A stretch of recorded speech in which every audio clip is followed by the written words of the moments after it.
Greetings, bugs. Stuart Charles here, HomeStudioBasics.com, helping you make sound decisions leading to a beautiful audio experience that will make you fall in love with music all over again. So, before we get started, all links to these products as well as any articles related will be down in the description box. Check out my gear recommendations as well for all of my top picks all in one place.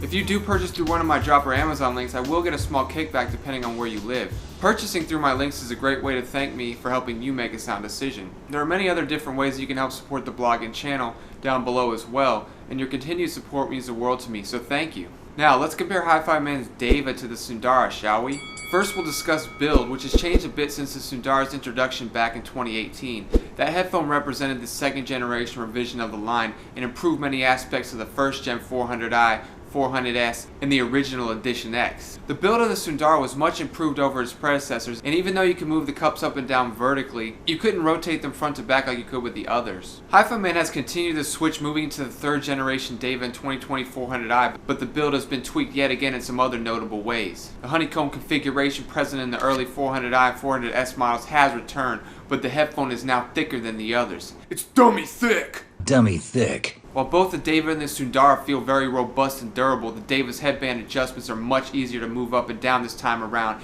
even despite the mechanisms themselves feeling and looking considerably blockier. The other difference is that the headphone bail resembles that of the Drop Collaboration 4XX's bail, but it's attached to the ear cups properly this time, and the screws don't feel like they're gonna fall out. The next screw that falls out is gonna be you. Unlike the 4XX, the materials here are very consistent and the headphone feels well made when you're holding it in your hands. Aesthetically, the Deva looks a bit more elegant than the Sundara, which is hard to achieve considering how beautiful this Sundara was. The font on the adjustments has also been upgraded, which you may or may not care about. The ear cups on both are mostly the same, though you'll notice the Deva's outer covering harkens back to the Ananda's. It's a breathable type of cloth/fabric material, but still combines a mix of protein leather and a memory foam on the inside. Instead of two 1/8 inch TRS cables connecting into each of the Sundara's ear cups, we now have one 3.5mm cable that inserts into the left side of the Deva. I haven't had issues with the sound cutting out of the Sundara, but others have. Do note that the Deva seems to have rectified this issue, which I personally experienced with the Ananda during my time with it. What about comfort? The HIFIMAN Deva is perhaps the single most comfortable headphone I've ever worn, and even more comfy than its older brother Sundara. Everything about it is perfect. It doesn't dig into your skull, the clamp is just right for extended listening sessions, there's ample room for your ears inside, and there's plenty of padding to go around.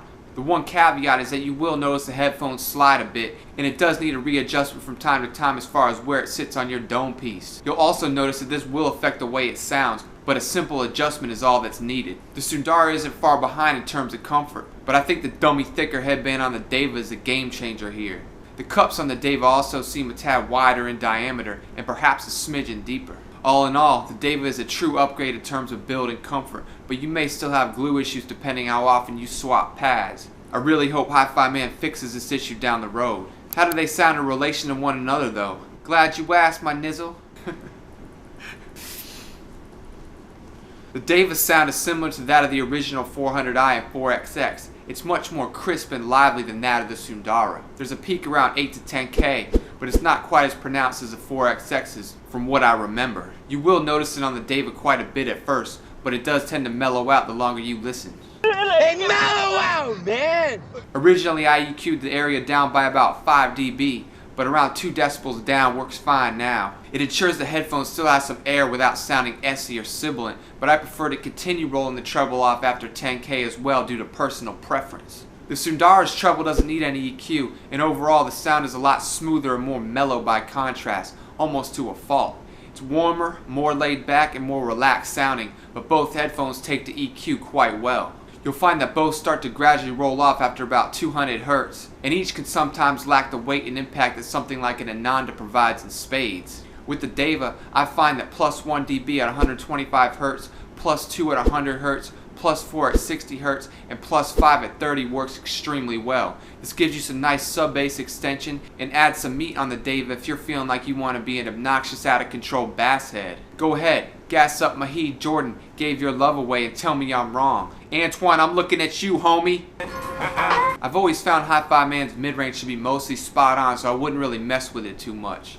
Soundstage on both the Deva and the Sundara is above average, as you'll sometimes get a sense that things are happening around you rather than from the headphones. Still, the stage isn't quite as wide as something like a K702, but imaging and instrument separation on both is exemplary. You'll start to notice smaller details and subtle textures going on in the background. Attack, sustain, and decay is especially noteworthy on tracks like Martha My Dear from the Beatles. It's songs you've heard hundreds of times, if not thousands, take on new life, as if a veil was lifted and the sound was set free. Think of these headphones like flowers, after they've opened up and bloomed completely. You'll often wonder to yourself, how did I miss that subtle breathy sound in the vocal passage so many times previously? The background instrumentation sounds so incredibly clear. I can make out what the instruments are doing much better than I could before. Is mayonnaise an instrument? I can hear each individual bass note and exactly how it relates to the composition as a whole. The vocals sound more present and lively, but still sit in the mix rather nicely, etc., etc. All these things and more are reactions you're likely to have when listening to either headphone. Interestingly enough, the main differences between them come in the form of features. The Deva is a Bluetooth headphone with an included amp DAC that doubles as the adapter that can be used with your phone, but you can also use it with a 3.5mm headphone cable into a separate amp DAC, which you may prefer if you're anything like me. The Sundara is just about as plain Jane as it gets, and isn't quite as good of a value as the Deva, truth be told. As far as amplification is concerned, the Deva has an even lower impedance than the original 400S, coming in at 18 ohms versus 37 for the Sundara. The 400S's was 22. Neither headphone is particularly efficient at 93.5 decibels and 94 decibels respectively, and I plan on investing something for the Sundara right away. As far as the Deva, I would go ahead and try the amp DAC that comes with it first. Determine if you're satisfied with it, and then consider upgrading later. Genre-wise, everything. Both of these headphones are extremely versatile with a lot of different music and will sound great regardless of what you're into. This is one of the main assets of a hi-fi man, but also of plain R's in general. They tend to provide better representation of the music, but also cover a wider range of genres and musical styles. If you're a kick back and relax type of homie and don't really care about Bluetooth and extra features and extra amp DACs and extra cables, and you just want to be a legit audiophile and not be all extra, go with the Sundara and call it a day, fam. Extra flavor for that extra long glide. If you're the type of homie looking for a sick value, the Deva is incredibly hard to beat at $300 considering its sound, build, comfort, plus everything you're getting in the package. Extra last, extra long.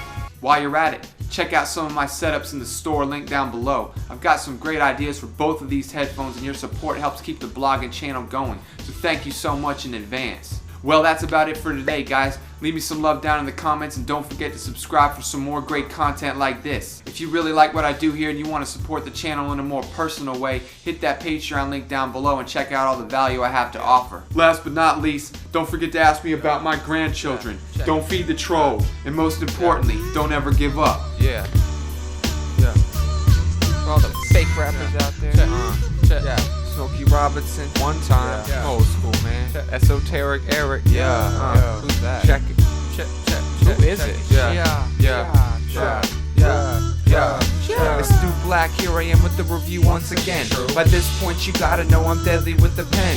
You wanna battle me? Shit, I'll gladly take the win. You whip a caddy, but it's wrecked. I'm rolling fatties and I'm spent. Call me Lassie, I'm legit, I saved the day, but I'm no fever pitch. I'm kinda sick, I spit retarded, I'm autistic and it fits. I'm like a kid on Christmas morning, it's a cinch. You overthinking it again, I'm dropping wisdom in a pinch. I know you listening to this, cause I be ripping it to bits. I get the gabbing on my I'm popping red pills and I'm rich. I'll make you quiver with my lips, I'll make you shiver with my stanzas. It's a hit like Sinatra in the mob. I come equipped a little bit like Tech 9. I keep it lit, a fire sign. I'm dangerous, out of control. I majored and I play to win. Do me a favor and just quit.